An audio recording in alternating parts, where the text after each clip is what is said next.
Assalamualaikum warahmatullahi wabarakatuh. Salam, tabe selamat lingkungan lantai, salam sujud karena melempang, Om Swastiastu. Halo teman-teman mahasiswa UT. Kali ini kita akan memasuki sesi ke-8 atau sesi terakhir dari mata kuliah Filsafat Administrasi dengan kode mata kuliah ADPO 4531. Seperti video yang sudah saya tampilkan kepada teman-teman dari pertemuan kita dari sesi ke-1 dan sesi ke-7. Saya mengharapkan teman-teman dapat menyimak secara seksama video ini dari awal hingga akhir. Mungkin itu saja prolog dari video ini. Selamat menyaksikan. Baik, teman-teman sekalian, akhirnya kita masuk kepada sesi dari materi untuk sesi ke-8. Sebelum kita melangkah jauh berkaitan dengan pembahasan untuk sesi ke-8 untuk mereview pertemuan pertama hingga terakhir dan kaitannya dengan modul-modul yang kita gunakan pada pembelajaran mata kuliah filsafat administrasi. Saya mencoba untuk mengajak teman-teman sekalian untuk kita kembali merefleksikan materi yang sudah kita pelajari dalam beberapa sesi terakhir. Harapan saya mudah-mudahan melalui rangkuman atau review ini, kita akan melihat kembali berbagai konsep penting yang menjadi dasar pemahaman kita dalam administrasi dan manajemen administrasi. Baik, sekarang kita akan mulai dari melihat tabel rangkuman yang sudah saya sajikan di sini kepada teman-teman sekalian. Nah, untuk tabel ini sebenarnya untuk mempermudah kita semua untuk meninjau kembali poin-poin utama dan melihat bagaimana setiap topik saling terhubung serta memberikan gambaran yang lebih menyeluruh.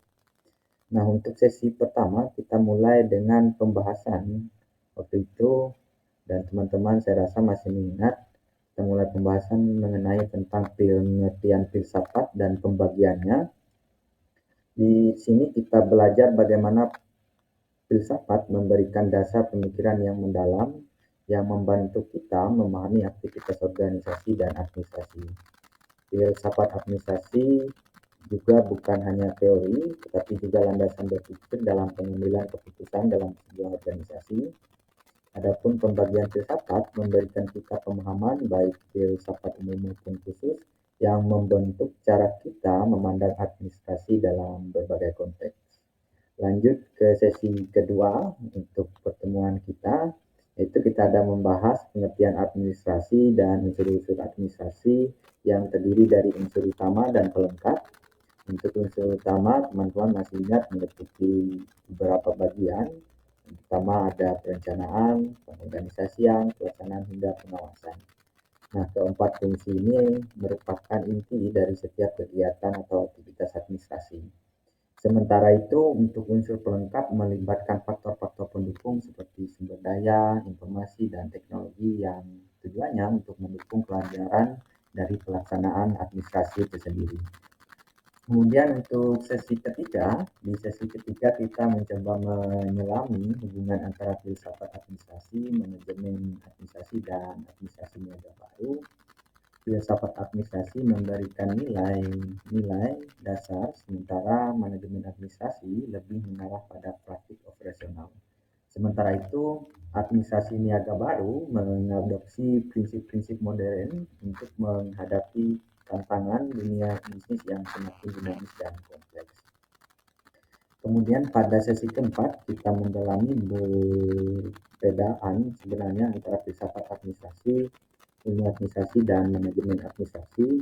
Filsafat berfokus pada nilai-nilai dan teori dasar, adapun ilmu administrasi memberikan pendekatan yang lebih spesifik dan sistematis, sedangkan manajemen administrasi lebih mengarah pada pengelolaan kegiatan sehari-hari dalam organisasi.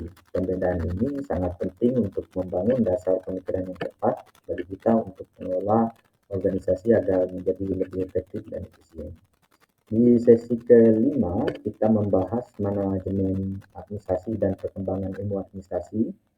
Bagaimana ilmu administrasi berkembang dari teori-teori dasar menjadi prinsip-prinsip yang lebih aplikatif dan fleksibel dalam mengelola organisasi. Hal ini sangat relevan karena organisasi harus mampu beradaptasi dengan perubahan lingkungan yang terjadi. Kemudian untuk sesi ke-6, kita memperdalam pemahaman tentang kelompok unsur utama dan pelengkap dalam administrasi. Kita mengenali unsur utama seperti perencanaan, serta unsur pelengkap yang melibatkan faktor eksternal, misalnya teknologi, regulasi, dan sumber daya manusia yang lebih terampil. Nah, untuk sesi ke-7 sendiri kita mempelajari ilmu administrasi menurut lingkungan dan dinamika kekuasaan dalam pemerintahan. Di sini kita melihat bagaimana konteks lingkungan, baik yang internal maupun eksternal, dapat mempengaruhi kebijakan administrasi dan bagaimana dinamika kekuasaan dalam pemerintahan dapat mempengaruhi keputusan administrasi baik di sektor publik maupun swasta.